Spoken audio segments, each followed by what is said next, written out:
what is a company like yours? Like, define what your company is compared to what's a traditional company that's working their 401k. Sure. Good question. So we're considered a specialized trust company is a passive custodian. So what that means is, and I'll give you the radio disclosure. As a passive custodian, we don't recommend or endorse any certain investment or investment sponsor. We're not attorneys or CPAs or tax advice or legal advice. We are a passive custodian.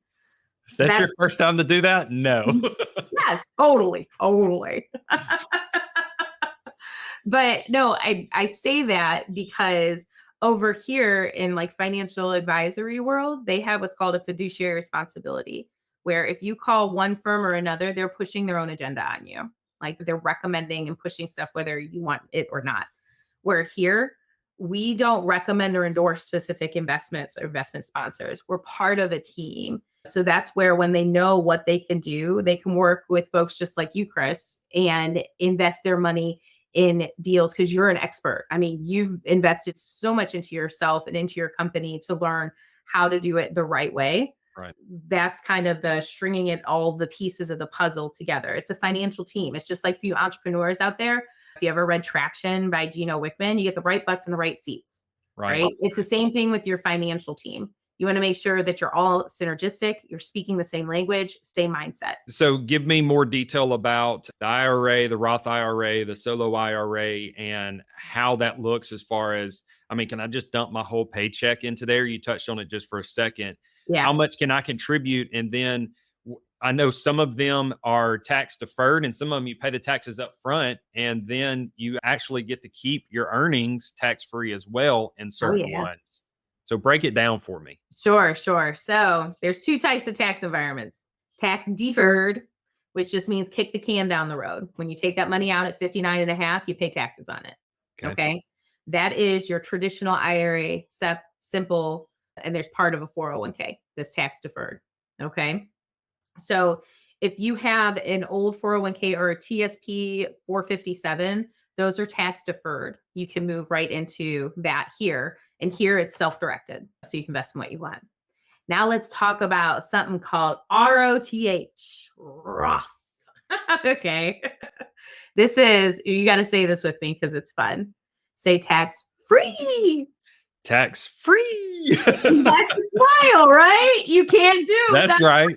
Tax free. So now everyone will remember that. Roth will make you smile because it grows tax free. You pay the tax on the seed and not the crop. So I want you guys, if you don't take one nugget away from what we're talking about, let that be it. Because our taxes going up or down, Chris? They're going up. Inflation, right? Let's say no more. Yep. So if you can pay the tax on the seed, the money you put in today, which a Roth IRA, you can put in 6 or 7K if you're over 50. Mm-hmm. All right. And let's say over the next 10 years, you turn that into 600K. When you turn 59 and a half, how much of that's tax free? All of it. All of it. Does everybody hear that? All of it. Huge. It's tax free.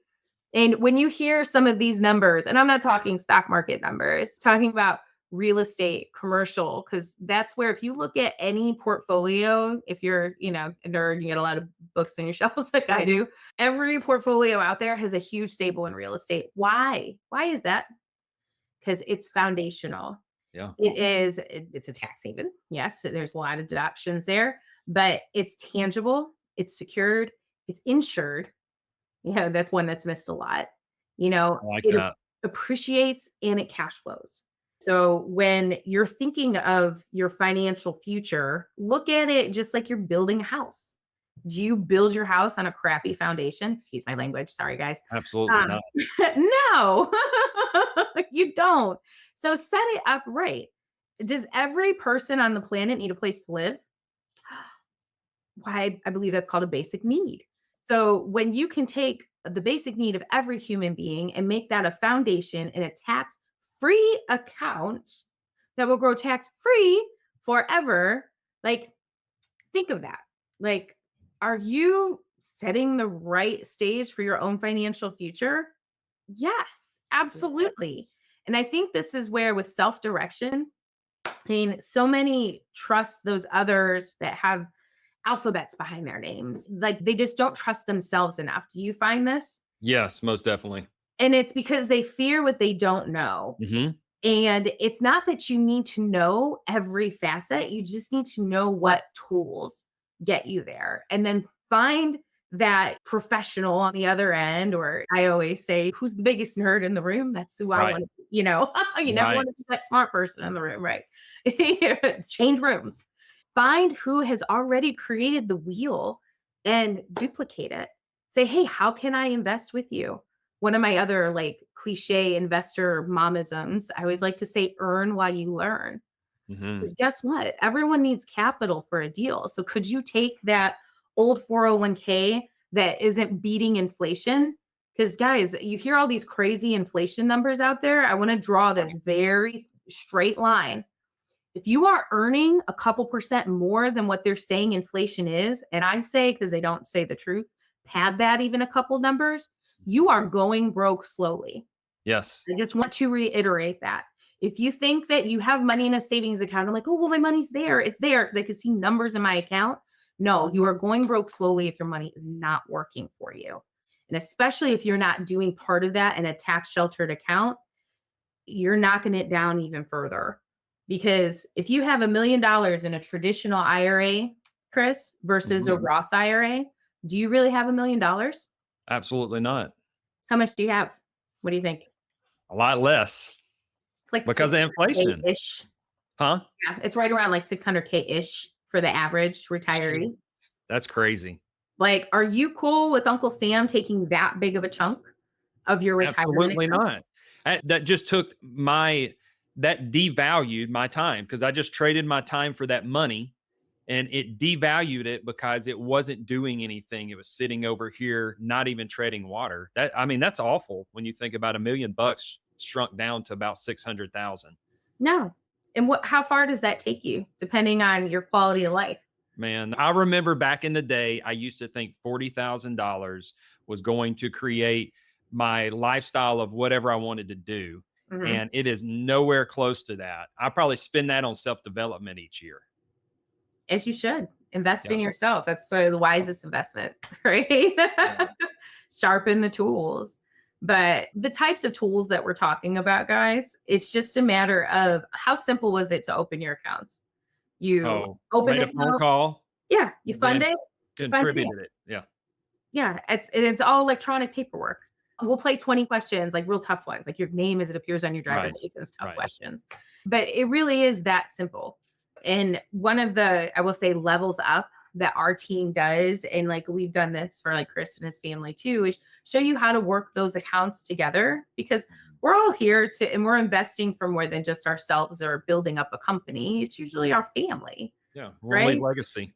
Yeah, you want that legacy. That's exactly it. You always want your kids to do better than what you did, and you want to give them a running start. I mean, the biggest thing that I took away from all of this information as I started discovering this and heard you speak a couple of different times, and you've been in several of my masterminds that I'm a part of speaking. And when I was hearing this, I was like, there's something to this because these guys over here have much higher net worth and liquidity than I do. And they're all participating in these programs.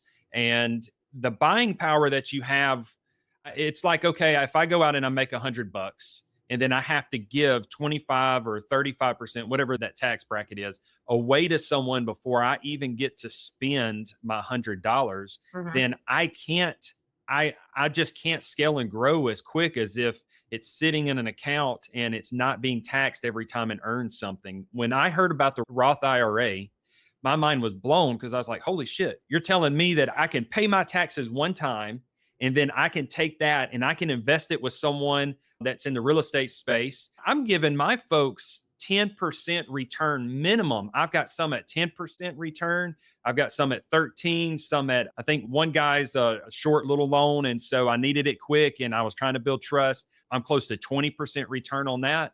I don't hear anything about the stock markets giving those type of returns. But what's so amazing is I don't have to pay taxes on that. So Yeah. if I push that out there, I'm getting back double digit returns and that chunk is sitting right there. So now I can grow so much quicker because I got so much more money to redeploy the next time.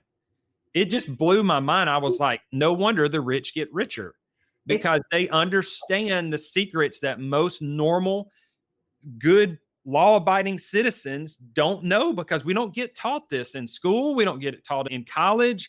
Nobody teaches this stuff until you get into these networking groups where people are trying to get ultra wealthy. And they are some of the most giving people that I have ever been around, to be honest, which is another myth that is in the paycheck to paycheck world. Oh, yeah. You get around rich people, they no longer are living in obscurity. They've got an abundant mindset, and they share their knowledge, and they also share their money. I mean, they are great contributors to their charities. And that's one thing that this would allow you to do, is build something up so you've got a surplus where you can actually contribute to those charities and those things that mean a lot to you.